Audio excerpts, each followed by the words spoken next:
Paz de Cristo, mis hermanos, qué gusto que podamos una vez más encontrarnos para estudiar la palabra de Dios. Le invito a que oremos en esta hora para que sea nuestro Dios guiándonos, para que Él esté hablando nuestras vidas y nos edifique. Cierre sus ojos. Oremos en la presencia del Señor. Señor Jesucristo, en esta hora le damos muchas gracias por sus bendiciones. Gracias, Señor, por su ayuda. Gracias por este día que hasta ahora nos ha dado, Señor. Confiamos en usted, en la salvación que usted nos ha regalado. Señor, le pedimos que en esta hora usted nos hable. Edifique nuestras vidas, Señor. Sea usted fortaleciéndonos. Sea usted guiándonos, Señor, impulsándonos, enseñándonos el camino que usted tiene para nosotros. Recibimos su palabra en el nombre del Señor Jesús. Amén. Amén. Gracias, Señor Jesús. Gracias, Señor. En esta hora, mis hermanos, vamos a hablar del tema de la religión al Evangelio. Y vamos a estar leyendo en este día la Biblia en la versión Palabra de Dios para Todos. Dice el libro de los Hechos, capítulo 11, versículo 1 al 3. Los apóstoles y los hermanos de Judea se enteraron de que los que no son judíos también habían aceptado el mensaje de Dios. Cuando Pedro vino a Jerusalén, algunos creyentes judíos discutieron con él. Le dijeron: fuiste a casa de gente que no es judía y no está circuncidada y hasta comiste con ellos. ¿Cómo describiría usted la palabra religión? ¿Qué cree usted que es religión? Dicen algunas definiciones que religión es religare. El sentido profundo, honesto, el bueno de religión es volver a tomarse de la mano de Dios. Pero en términos prácticos, ¿cómo se vive la religión? ¿Usted tiene una religión? ¿Pertenece? ¿Ha creído alguna vez pertenecer? ¿Cómo describiría la religión? ¿Cuál es el fondo, la forma en que se expresa la religión? Ahora bien, aquí encontramos un pasaje en la Biblia donde se enfrenta la religión con la predicación del Evangelio.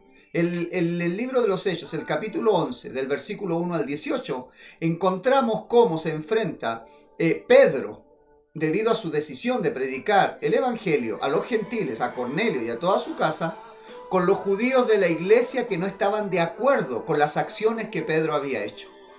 Pedro fue criticado por cumplir con su misión de llevar el Evangelio a quienes no lo habían escuchado. ¿Acaso ellos no estaban ahí cuando el Señor se les apareció resucitado y les dijo, por tanto, id por todo el mundo y predicar el Evangelio a toda criatura? Estos son los mismos apóstoles. Bueno, son discípulos que han creído después del día de Pentecostés, han visto milagros extraordinarios, pero en su corazón sigue estando la misma manera de mantener las formas. No entienden que el Evangelio de Jesucristo es totalmente diferente a lo que fue el cumplimiento de la ley. Ahora, si a alguien judío que cumple la ley le añade la gracia del Evangelio, cero problema, siga cumpliéndola. Pero no se trata de llevar ni la ley, ni los ritos, ni la tradición, ni la cultura a la gente que no es de esa cultura, sino llevar el Evangelio. Acuérdese que cuando en Marcos 16 se les da la comisión de ir por todo el mundo y predicar el Evangelio a toda criatura, estos apóstoles no habían creído por varias ocasiones a los que habían visto a Cristo resucitado. La mente de ellos era religiosa. Si está muerto, que se quede muerto. No nos vengan a hablar ahora de tumbas vacías. Tuvo que aparecer el mismo Señor Jesucristo y reprocharle, así dice la Escritura, reprocharle su incredulidad. Y luego les dijo, por tanto, id por todo el mundo y predicar el Evangelio a toda criatura. Ahora, eso es lo que dijo el Señor. Lo que ellos entendieron fue ir por todo el mundo y predicar el Evangelio solo a los que son de tu cultura. Así que Pedro, por seguir la misión que Dios le dio, por predicar el Evangelio, fue criticado, fue señalado. ¿Qué pensaría usted de un evangelista que de pronto es motivado por Dios y llega a la casa de una persona que representa a una nación completamente diferente? Y el Señor derrama de su Espíritu Santo y esa familia y esa persona importante, influyente en esa otra cultura recibe el Evangelio. En nuestras convenciones internacionales, lo menos que hubiera pasado es que con una bandera del país lo hubiéramos presentado. Llegó por primera vez a ese país. Pero Pedro no recibió aplausos. Pedro no fue loado ni levantado en alzas, no fue aplaudido, no se le dio la palmadita en la espalda diciendo, bien hecho, Pedro. Fue criticado, fue cuestionado. Porque cuando usted quiere vivir el Evangelio, la verdad de la palabra, muchas veces lo que recibirá son críticas. Cuando usted encuentra la libertad en Cristo y rompe también con su medio, con su familia, no de desecharlos, sino con la costumbre, las maneras que ellos tienen, muchas veces no será alabado ni felicitado por encontrar una nueva vida, sino que será criticado. Pero debemos estar convencidos de que Dios está haciendo una obra poderosa en nosotros y nosotros nos debemos por entero a Él. Ahora bien, cuando Pedro viene haciendo esto, viene produciendo cambios. Y los cambios producen resistencia. Téngalo presente, todo cambio produce resistencia. Hechos, capítulo 11, versículo 2, dice, pero cuando Pedro vino a Jerusalén, algunos creyentes judíos discutieron con él. Cuando rompemos con las tradiciones, enfrentaremos resistencia. Pedro, al relacionarse con los gentiles, recibió críticas y cuestionamientos. Sus amigos se enojaron y lo juzgaron. En lugar de alegrarse por la salvación de los perdidos, ellos estaban más preocupados de su forma, de su costumbre, de la religión. Es como si yo fuera y predicara el Evangelio en algún lugar y la gente creyera, los bautizara en el nombre de Jesucristo, y cuando los trajera quizás con otra manera, sin afeitarse, sin corbata, sin traje, alguien dijera, en lugar de alegrarse de que el Evangelio llegó a ellos, decir, oh, pero no usan corbata. Las costumbres, las tradiciones. Pero hay gente que prefiere defender el status quo, la forma de llevar la religión y las tradiciones, que no tienen por qué ser malas, en lugar de alegrarse porque la gente recibe la palabra de Dios. Se volvió evidente que los primeros discípulos de Jerusalén no habían entendido el alcance de la gran comisión de ir y hacer discípulos a todas las naciones. Creían ellos que eran los más cercanos a Jesús, los que habían entendido mejor el mensaje. Sin embargo, la manera de ellos era totalmente errada. No entendieron el mensaje de Jesús. Creían que ellos, los portadores de la verdad, solo debían compartirlo entre gente de su nación y de su cultura. Estaban completamente confundidos. Pensaban que la salvación era exclusivamente para Israel. Sin embargo, la palabra de Dios dice en Romanos 1:16, no vacilo en anunciar las buenas noticias, porque son el poder que Dios usa para salvar a todos los que creen. Se anunciaron primero a los judíos, pero también son para los que no son judíos. La gente a veces pone primero su religión, sus tradiciones, su manera de hacer las cosas. Y es por esto que muchas veces la religión se vuelve un obstáculo para alcanzar a los perdidos. Debemos nosotros aprender a diferenciar entre la religión y el Evangelio. Hechos 11, del 6 al 9 dice, miré dentro y vi que había toda clase de animales, bestias, salvajes, reptiles y aves. Entonces escuché una voz diciéndome, Pedro, levántate, mata y come. Pero yo dije, yo nunca haría eso, Señor. Nunca he comido ni un bocado de algo prohibido o impuro. Pero la voz me dijo por segunda vez, Dios ha limpiado esto, no lo llames impuro. Veamos alguna diferencia entre religión y entre el Evangelio. La religión es buscar justicia por medio de acciones y obras para Dios. El Evangelio, recibimos justificación a través de Jesucristo. En la religión obedezco, por lo tanto, soy aceptado. En el Evangelio soy aceptado, por lo tanto obedezco. Note, ninguno de los dos deja de obedecer, pero unos obedecen para alcanzar el favor de Dios y otros por amor, por haber alcanzado el favor de Dios. La gracia que produce que una persona no quiera vivir como Dios manda, esa no es gracia. El fruto de la gracia es que por esa misma gracia, por ser aceptado, obedezco, sirvo, me sacrifico al Señor. En la religión las motivaciones claves son el temor y la inseguridad. Pero en el Evangelio las motivaciones claves son el agradecimiento y el gozo que siento por tener a Cristo. En la religión mi vida espiritual consiste mayormente en peticiones y solo se intensifican cuando estoy en mi necesidad. Mi propósito principal, note, una enfermedad psiquiátrica, mi propósito principal en la religión es controlar lo que me rodea. Así que oro y oro y oro con mis peticiones, con mis reclamos, con mis necesidades. Pero en cuando estoy en el Evangelio, mi vida espiritual consiste en alabanza y adoración a Dios de todo corazón, con toda mi mente, con toda mi fuerza.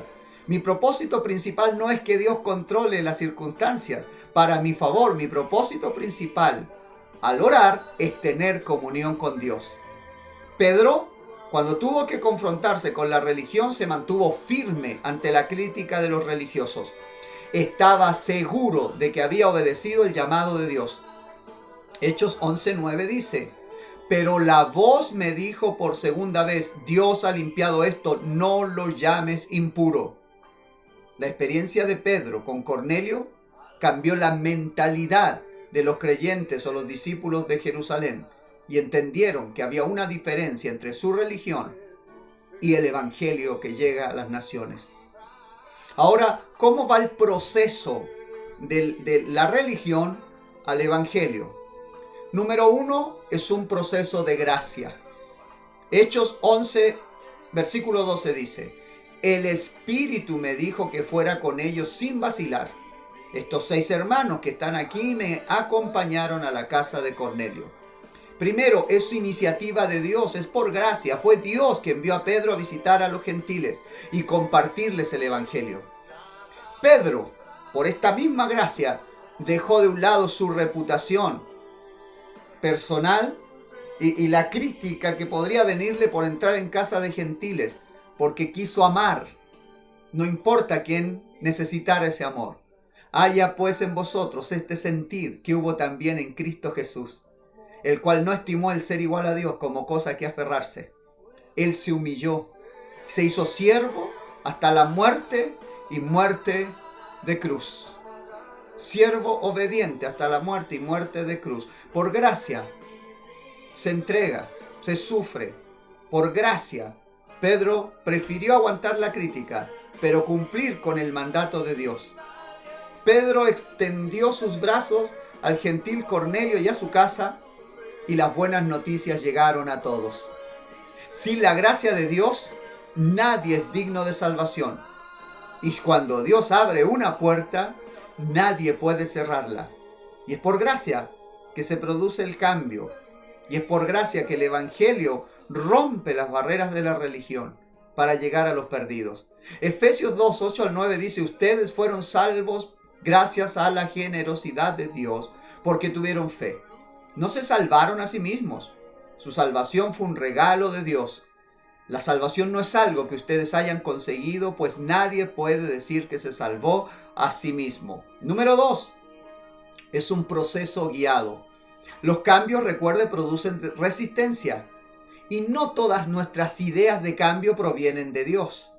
Las acciones de Pedro no nos dan licencia para romper con todas las tradiciones. No, yo escuché al hermano Vera que dijo que hay que pasar del evangelio y romper la religión, entonces todo esto se echa al suelo. Eso no es lo que estoy diciendo, ni es lo que Pedro hizo. Los procesos de cambio están llenos de gracia, pero a la vez son guiados por el mismo Dios. No es necesario cambiar lo que no es necesario cambiar, porque todo cambio produce resistencia. Y quizás esa resistencia es buena para evaluar bien cuáles son los propósitos, el impulso y la necesidad de hacer los cambios. Así que las acciones de Pedro no nos dan licencia para romper con todas las tradiciones. Dios le dio a Pedro una visión. Ahora, nosotros frente a cualquier visión tenemos que filtrarla de acuerdo a la palabra de Dios, si respaldan la palabra de Dios. Hermanos, diría alguien, estoy lleno del Espíritu Santo, estaba ayunando y el Señor me dijo que ya no es necesario orar. ¿Qué le diría usted? No está de acuerdo a la palabra de Dios. No es necesario bautizarse en el nombre de Jesús. No está de acuerdo a la palabra de Dios. No es necesario congregarse ni hacer congregaciones. Eso no está de acuerdo a la palabra de Dios. Recibí un mandato financiero. No voy a nombrarlo y ustedes ya saben de qué yo hablo. Eso no está de acuerdo a la palabra de Dios. No todo cambio necesariamente viene de Dios. Toda visión debe ser filtrada en el espejo de la palabra de Dios. Debemos esperar también en Dios que Él acomode todas las cosas para que en su tiempo se confirme la visión, el cambio, la acción que necesita hacerse. Pedro no se dejó llevar por su propia inteligencia. Escuchó la voz de Dios, esperó la confirmación del Espíritu Santo y además que otros discípulos también fueran impulsados con este mismo llamado. Él no fue solo a la casa de Cornelio y tampoco decidió ir. Vinieron otros 3 más que le dijeron de parte de Dios que debían hacerlo. En total fueron 10 personas y con Cornelio 11 que fueron motivados por Dios a hacer este cambio. Romanos 8:14 dice, los hijos de Dios se dejan guiar por el Espíritu de Dios y su palabra es espíritu y vida. No escucha a todo espíritu. Hay que pesar los espíritus. ¿Están de acuerdo a la palabra de Dios? En este tiempo de confinamiento, de soledad, de oración y de ayuno, usted puede escuchar cualquier voz también. Existen los problemas psicológicos, depresiones, la crisis de pánico. Y podemos escuchar voces. Hay que poner puerta a nuestra mente y que los pensamientos que entren y los que nosotros más o menos maduramos que estén de acuerdo a lo que Dios dice. Es por eso que queremos compartir cada día de este confinamiento la palabra de Dios con usted y las oraciones para que podamos siempre estar tomados de la mano de Dios. Ahora bien, también el proceso de ir de la religión al evangelio es un proceso gradual. Debe ser un proceso informado. Nada de hacer cambios por emoción o por moda o por mayoría porque la gente lo dice. Por democracia fue crucificado Jesucristo. Por democracia, el pueblo abandonó al Dios de Moisés y se hizo un becerro. Tenga cuidado. Por democracia, el pueblo desechó a Dios y quiso tener rey. No se trata de seguir a las masas. Se trata de tener la visión, la palabra, la aprobación, la guianza de Dios. Debe ser un proceso informado y basado en la palabra de Dios. Hechos 11:4 dice, entonces Pedro les explicó exactamente lo que pasó. No hay ninguna garantía, mi hermano, mi hermana, de que el cambio sucederá de la noche a la mañana. Así que se debe estar preparado para perseverar y por ende debemos estar seguros que estamos siguiendo el llamado de Dios. Será necesario perseverar, resistir en contra de la oposición de personas que son nobles y sinceras, quizás de prestigio, antiguas, y que están seguros de lo que están haciendo está bien y que es la voluntad de Dios. Así que debemos nosotros actuar con dominio propio y con mucha paciencia. Es muy fácil perder la paciencia en nuestro afán de que las cosas resulten. Dios nos está llamando a salir de la religión y poner en práctica el evangelio que es poder de Dios. Pero para esto debemos seguir un proceso lleno de gracia, que sea guiado por Dios y que cumpla gradualmente los pasos que hay que dar. Terminemos en este día. Hechos 11:18 dice, cuando los creyentes judíos escucharon esto, dejaron de discutir, alabaron a Dios y dijeron, así que Dios también les ha permitido a los que son judíos cambiar y tener una nueva vida. Debemos recordar que siempre el centro de mensaje debe ser el evangelio. Siempre debemos mantenernos bien enfocados en la palabra de Dios y lo que es importante para Dios y no para mi comodidad o mi control del resto de las personas. El evangelio nos guardará de adoptar una mentalidad religiosa. El evangelio debe ser predicado a todas las naciones, a todas las culturas y en todas las regiones del mundo. Primera de Juan 2:2 dice, Él sacrificó su vida para quitar nuestros pecados y no solo los nuestros, sino los de todo el mundo. En la religión buscamos ser aceptados por medio de acciones y obras. En el evangelio recibimos justificación a través de Jesucristo. Siempre habrá resistencia de parte de la religión a los cambios, pero podemos confiar que la misma gracia de Dios se abrirá paso en medio de los impedimentos. Debemos disponernos a tener gracia de Dios tanto para los perdidos como para los religiosos. No podemos amar tanto a un mundo pecador irreverente que no tengamos amor hacia nuestros hermanos, aunque estén en la religión y tengan sus tradiciones. Porque al final y después de todo, Dios nos ama a todos. Y Él no quiere que ninguno se pierda, sino que todos procedan al arrepentimiento. El hijo pródigo o derrochador, como el hijo fiel que se quedó en casa, pero que no entiende todavía la gracia. ¿Qué tal si buscamos de Dios por un minuto y venimos a su presencia y le decimos que nos ayude a romper con la religión y las tradiciones que detienen su obra y que sea Él usando nuestras vidas con gracia para nuestros hermanos y para los que se pierden? Oremos a Dios. Señor Jesucristo, en esta hora le pedimos que sea usted, Señor, poniendo su palabra en nosotros con tal fuerza que pueda hacer cambio en nosotros, que se rompan las ataduras de la tradición o de la religión, que no tengan nada que ver con la palabra de Dios o con lo que usted nos enseña. Definitivamente no estamos pidiendo hacer una revolución, no somos activistas políticos ni laborales, no queremos romper con costumbres, tradiciones y formas que la iglesia ha ido desarrollando a través de siglos y que son sanas y ayudan al buen comportamiento. Lo que queremos es vivir en la libertad del Evangelio y no sustituir la gracia por tradición de los hombres. Ayúdenos a entender, a conocer el equilibrio entre las tradiciones buenas y correctas, que son sanas, y aquellos que simplemente son fruto de una mentalidad enferma que quiere controlar o que se complace en juzgar y condenar. Ayúdenos a ser llenos de gracia para tener amor tanto por el perdido como para los que están presos en una religión. Que podamos nosotros ser llenos de templanza, amor y gracia. Que tengamos paciencia y confianza de que el llamado que hemos recibido viene del cielo y que usted nos sostendrá, no nos dejará ni nos desamparará. Y enseñándoles que guarden todas las cosas que os he mandado. He aquí yo estoy con vosotros todos los días y hasta el fin del mundo. Contamos con el amor de Dios en nuestras vidas. Contamos con la bendición de Dios para nosotros. Mi hermano, mi hermana, confiemos en Dios. Será hasta la próxima. Que Dios le bendiga.